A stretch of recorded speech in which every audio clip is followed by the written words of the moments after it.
A few questions from some of our hot air viewers that were submitted to our website. Mr. Steyn, does the Western media not consider Islamofascism as an existential threat to Western liberal democracies? Well, I think they basically see themselves in an adversarial relationship to the state, and particularly to not actually, in fairness, not just to conservative governments, because they basically undermined and destroyed the great white hope of Tony Blair's new Labour government in Britain. So, in fairness, they basically destroyed the one credible left-of-centre government in the Western world. And I think the reason they do it is in part because they are genuinely culturally relativist. That's just the way the media think of themselves.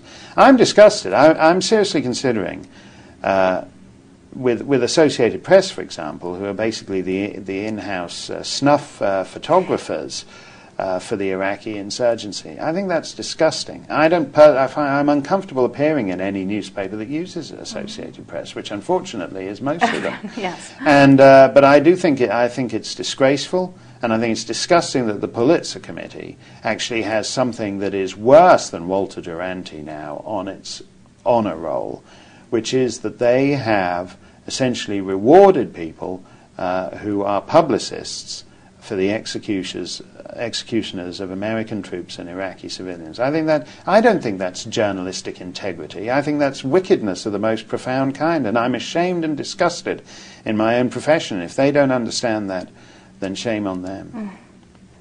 Another question, this is from our resident blogger, Allah Pundit. What do technological advances portend for your predictions about European demographic decline? If women's fertility can be extended by 10 years, won't that dramatically increase the birth rate?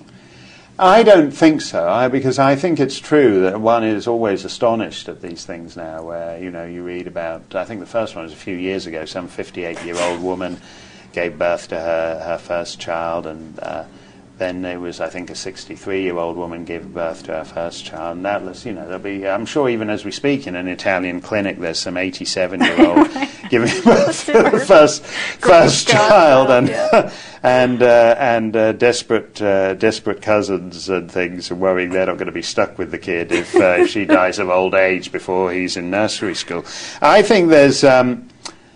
I don't think that's any answer to anything, because even to accept the technology as if one particular group in society has 5 children by the time they're 23 or 24, and you have your one yuppie designer kid at 40, 60, 93, you're skipping more and more generations. So the idea of frustrated, Gloria Steinem deciding at the age of 112 that, she got it all wrong, this whole thing, this feminist thing didn't work out for her, she really has this strong maternal instinct, and at 112 in some clinic in Switzerland, she gives birth to her baby.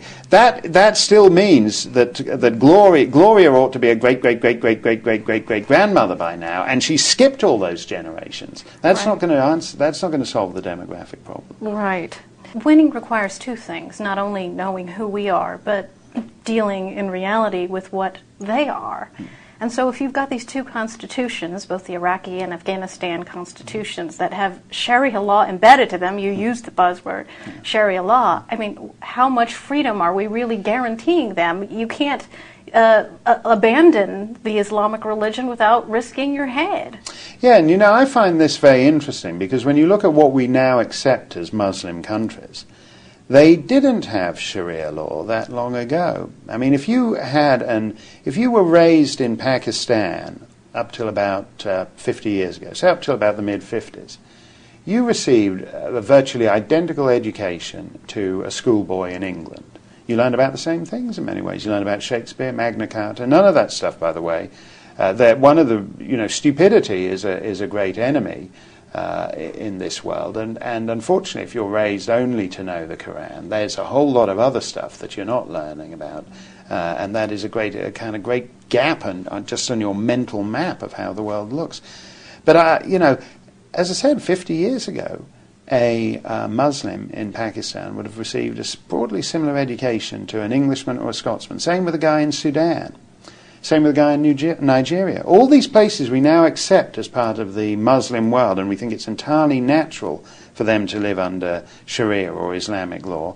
How come we were secure enough in our sense of our civilization not to require that 50 years ago? The Afghan constitution, I think, is a very interesting thing. The people who drew it up, and there was a lot of good news out of Afghanistan initially. There were more women in elective politics in Afghanistan than in Canada, which is a pretty impressive statistic. You know, a lot of Afghan women seized the opportunity of casting off their burqas and engaged with the political life in that country. But simply the fact of formally declaring it a kind of Islamic state allows a lot of wiggle room into which the various imams and all the rest of it then creep through. I want to talk briefly about some of the concrete solutions that everybody always asks. Well, what do you propose? What do you propose? And you talk about the need for Muslims to reform themselves. I don't want to be over-optimistic about that, because I think the reform has taken place and the jihad is it. In other words, I think that this pan-Islamic virus across the planet is the reform. Because these guys, when you look at the kind of fellas they're arresting, they're all far more radical than their parents and grandparents. Their parents and grandparents aren't jihadists. One of these crazy people plotting to behead the Canadian Prime Minister, her father is the pharmacist at the Princess Patricia's military base in Alberta. He's like a normal, loyal Muslim Canadian who supports the Canadian mission in Afghanistan.